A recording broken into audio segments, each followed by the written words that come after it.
initial reaction with seeing the gospel this morning was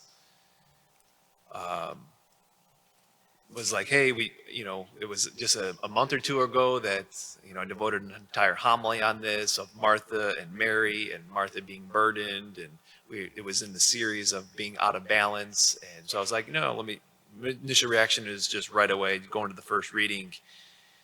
And the Lord just like, Mark, like, you need this, I need this. And so if I need this, maybe some here this morning need this. So it was to the first reading, because it's so easy for me to get out of balance.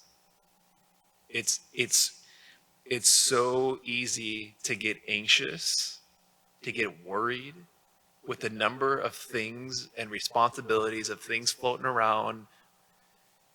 There's just a lot of stuff, like and this is that for all of us, and it's easy to get out of balance.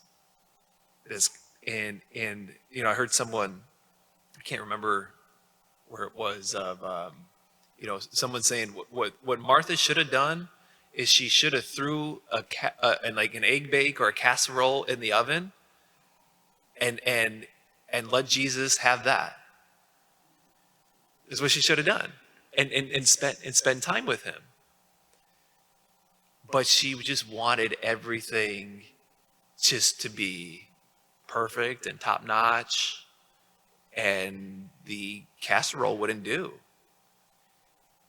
And I think sometimes, like, wanting things, a certain level and being perfect, it can cause you to lose peace. Where a lot of times, like, the Lord's inviting us always, like, St. Francis of Assisi today, of his humility, his taking the low spot, our opening prayer, St. Francis, who was conformed to Christ in his poverty and humility, of accepting our limitations. And in accepting our limitations, can help us stay in peace. The peace of Jesus. And so you just hear, right, Martha, Martha, there's that tenderness that he has towards Martha of, like, you got to listen here. You are anxious and worried about many things. There is need for only one thing. The soul is healed through union with God. Period. There is need for only one thing, Martha. Like, nothing else.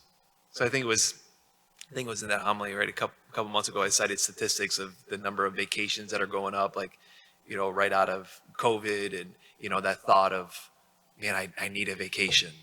And then you get back and it's like, oh, like, I'm right back there again of thinking that I need another vacation.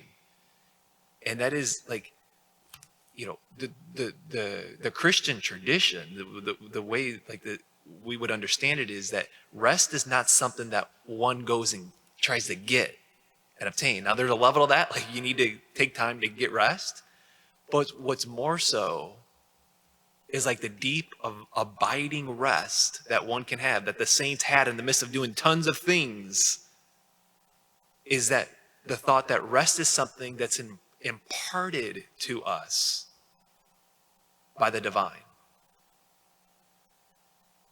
And so that deep level of peace is something that's imparted to us by the Creator. So maybe just for us to ask ourselves the question today in prayer, Jesus, like, how am I doing? How's my balance? How's my balance of late? Where have I fallen out of balance some? If I have, identify those things. Help me, Lord, to be ever more convict of your words in the gospel today. Your very word, Jesus, is there is need for only one thing, and it's him. And so let us, as we do, as humans, we have a tendency to get out of balance. And at the end of the day, the soul is healed through union with him, and that rest is something, that authentic, deep, lasting rest, not the rest that comes and goes by the number of sleep you get or how much time you have just chilling out. The deep, lasting, abiding rest is something that's imparted to us by the Creator.